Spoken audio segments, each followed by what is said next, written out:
औज़ुबिल्लाहिमिनश्शैतानिर्रजीम बिस्मिल्लाहिर्रहमानिर्रहीम। नाज़रीन अस्सलाम वालेकुम वरहमतुल्लाहि वबरकातुहू। नाज़रीन आज का जो मामला लेकर आया हूँ ये शाह बख्तानुस जिन को अपनी आँखों के सामने देखना, काबू में करना और मलका कुंदयास परी को काबू में करने का ये अमल है। इस अमल में एक जिन और एक परी आपकी खिदमत के लिए हाज़िर होंगी और आपका हर काम करने के लिए 24 घंटे तैयार रहेंगी। इससे पहले कि मैं अपनी वीडियो को आगे बढ़ाऊँ, आप मेरे चैनल को सब्सक्राइब करें, लाइक करें और बेल आइकन के बटन को ज़रूर दबाएं ताकि मैं आइंदा भी आपके लिए ऐसी अच्छी वीडियो बनाकर पेश कर सकूँ। नाज़रीन, जो चाहता है कि शाह बख्तानुस को अपनी आँखों के सामने देखे, ये जिन्नों का बादशाह है और मलका कुंदयास परी को अपनी आँखों के सामने देखे, ये परियों की मलका है, तो वो उसको चाहिए कि ये अमल करे जो आज मैं पेश करने जा रहा हूँ। इस अमल के शुरू करने से पहले अपने गोश्त का सदका दें, हलवे के ऊपर बच्चों में न्याज बांटें, अलहदा कमरा देख लें, कमरा खाली होना चाहिए, बिल्कुल उस कमरे में कोई और नहीं होना चाहिए। ये घर में भी कर सकते हैं, बाहर भी कर सकते हैं, मगर जिस कमरे में आपने ये अमल करना है उस कमरे में कोई और दाखिल ना हो आपके सिवा। आपने अमल किया, अमल करने के बाद वापस आ गया, आप उसको ताला मार के आना है, उसके अंदर कोई दाखिल ना हो, वो कमरा खाली होना चाहिए, घर का कोई और फर्द उस कमरे में दाखिल ना हो। तो सदका आपने दे दिया, हलवे के ऊपर न्याज बांट दिया आपने। इसमें आपने नमाज 5 वक्त पढ़नी है। कोशिश करें कि नमाज बाजुमात अदा करें। अगर बाजुमात अदा नहीं कर सकते मगर 5 वक्त की नमाज आपने ज़रूर पढ़नी है। जिस कमरे में आपने ये अमल करना है उस कमरे में आप चले जाएं, वहाँ जाकर चिराग जलाएं, अगरबत्ती जलाएं, अपना आसन लगाएं, जाए नमाज बिछाकर जहाँ आपने बैठना है, और वहाँ हाजत रवा के नफल अदा करें। आप एक टाइम रख लें, इशा के बाद 10 बजे 11 बजे जो एक टाइम रखना वो एक टाइम होना चाहिए। ये 41 दिन का अमल है। जो भी आपने एक टाइम रखना वो टाइम रख लें। नमाज अदा करने के बाद, इशा की नमाज अदा करने के बाद जो भी आपको मुनासिब लगता है, तो आपने कमरे के अंदर दाखिल होकर वहाँ हाजत रवा के नफल अदा करने हैं। नफल अदा करने के बाद अव्वल आखिर दुरूद इब्राहिम पढ़ेंगे आप। उसके बाद अमल आपने शुरू करना है। अमल का तरीका क्या है वो भी बता रहा हूँ। सबसे पहले आपने इशार लगाना है। जो भी इशार आता है आपको, गोल दायरा जिसे बोलते हैं, जिसे कील लगाना बोलते हैं, या जिसे रक्षा कवच बोलते हैं, या जिसे एहसार बोलते हैं, वो लगाना है सबसे पहले आपने, जो भी आपको आपके पीरस्ताद ने दिया हुआ है, और अपने पीरस्ताद से इजाज़त के बगैर हरगिज़ ना अमल करेंगे। उसके बाद आपने करना क्या है कि किबला रुख मुँह करके आपने बैठ जाना है और आयतुल कुर्सी सुनने का मरतबा, पहली मरतबा बिस्मिल्लाह पढ़नी है, उसके बाद बिस्मिल्लाह नहीं पढ़नी। सुनने ज़रा, बिस्मिल्लाहिर्रहमानिर्रहीम, अल्लाहु ला इलाहा इल्ला हुवल हय्युल क़य्यूम ला तअख़ुज़ुहु सिनतुन वला नौम लहु मा फ़िस समावाति व मा फ़िल अर्दि मन ज़ल्लज़ी यशफ़अु इंदहु इल्ला बिइज़्निहि यअलमु मा बैना अयदीहिम व मा ख़ल्फ़हुम व ला युहीतूना बिशैइन मिन इल्मिहि इल्ला बिमा शाअ वसिअ कुर्सियुहु समावाति वल अर्द व ला यऊदुहु हिफ़्ज़ुहुमा व हुवल अलिय्युल अज़ीम।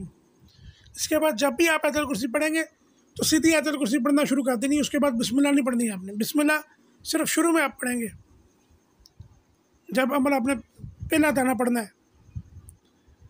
आपने इसकी 333 मरतबा पढ़नी है और आखिर में आपने कहना है, हर आयतुल कुर्सी पढ़ने के बाद कहना आपने, ये नहीं कि सारी तस्बीह अदा करने के बाद, हर आयतुल कुर्सी पढ़ने के बाद आपने कहना है कि शाह बख्तानुस जिन्नात और मलका कुंदयास हाजिर शुद बेहक हाजिर हो। सुनने का मरतबा आपने करना कैसे, अल्लाहु ला इलाहा इल्ला हुवल हय्युल क़य्यूम ला तअख़ुज़ुहु सिनतुन वला नौम लहु मा फ़िस समावाति व मा फ़िल अर्दि मन ज़ल्लज़ी यशफ़अु इंदहु इल्ला बिइज़्निहि यअलमु मा बैना अयदीहिम व मा ख़ल्फ़हुम व ला युहीतूना बिशैइन मिन इल्मिहि इल्ला बिमा शाअ वसिअ कुर्सियुहु समावाति वल अर्द व ला यऊदुहु हिफ़्ज़ुहुमा व हुवल अलिय्युल अज़ीम। शाह बख्तानुस जिन्नात और मलका कुंदयास हाजिर शुद बेहक हाज़िर हो। इस तरह आपने हर आयतुल कुर्सी पढ़ने के बाद ये लफ्ज़ अदा करने हैं। आपने इसकी 333 मरतबा पढ़ना है टोटल। आपने हर तीसरे दिन बाद गोशत के ऊपर सदका ज़रूर देना है, और बच्चों को आपने न्याज डेली बच्चों को तकसीम करनी है। न्याज आपने हलवे के ऊपर पाउडर बताना बांट दें, जो भी कर सकते हैं। बच्चे खुश रहने चाहिए इस अमल में। तो ये एक तो सदका खैरात होता रहता है, तो इंसान के जिस्म की ज़ुकात हो जाती है और इंसान के ऊपर सख्ती नहीं होती, और अल्लाह रब्बुल इज़्ज़त उसके ऊपर करम कर देता है अगर बच्चे खुश हो जाते हैं। तो सदका वैसे भी हज़ार बलाओं को, हज़ार बीमारियों को खाता है। तो जब ये 11वां दिन आपका होगा तो आपके पास सरसराहट आनी शुरू हो जाएगी, आपके पास चीज़ें नज़र आना शुरू हो जाएंगी, अजीबोगरीब साए वगैरह नज़र आने शुरू हो जाएंगे। जैसे जैसे अमल में तेज़ी आएगी, 21 दिन के बाद आपके कानों में आवाज़ें और सरसराहटें और आवाज़ें, कोई बोल रहा है जैसे आपके साथ, जैसे आपको कोई बुला रहा है आपका नाम लेकर, तो आपने इन चीज़ों की तरफ ध्यान नहीं करना, सिर्फ अपने अमल के ऊपर अपना ध्यान रखना है आपने। तो जैसे जैसे दिन ऊपर जाएंगे, ये आपके अमल को बातल करने की कोशिश करेंगे, आपको डराने की कोशिश करेंगे, मगर आपने डरना नहीं, परेशान नहीं होना, और जो आपने इसार लगाया है इसार से बाहर नहीं आना। अगर आप इसार से बाहर आएंगे तो फिर आपके लिए ख़तरा है। अमल अपना पूरा रखना है और उनकी बातों की तरफ ध्यान आपने नहीं देना। फिर 41वें दिन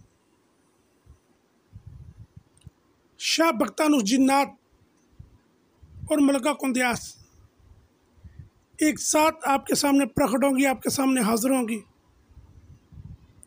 आप इनको देखकर बिल्कुल डरे ना, अपना अमल ख़त्म करके आप इनको अदब एहतराम के साथ सलाम पेश करें, और इनको आप अहदो पमा में बांध लें, वचन ले लें, अहदो कसम ले लें। आपने अहदो कसम लेना है, आपने कहना है कि मुझे कसम दो हज़रत सुलेमान बिन दाऊद अलैहिस्सलाम की कि मैं जब भी आपको बुलाऊंगा आप फ़ौरन चले आओगे। वो आपको कसम दे देंगे। फिर आपने कसम लेनी है कि मुझे कसम दो हज़रत सुलेमान बिन दाऊद अलैहिस्सलाम की, तुम मुझे या मेरे घर वालों को या मेरे बच्चों को नुकसान नहीं पहुँचाओगे। वो आपको कसम दे देंगे। फिर आपने कसम लेनी है कि मुझे कसम दो हज़रत सुलेमान बिन दाऊद अलैहिस्सलाम की, मैं जो भी आपको काम बोलूँगा वो आप फ़ौरन बजा लाओगे। वो आपको कसम दे देंगे।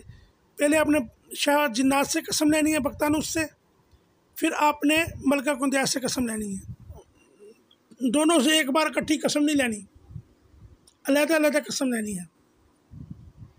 जब वो आपको कसम दे चुके तो फिर उनसे पूछ लें कि मैं आपको किस तरह बुला सकता हूँ।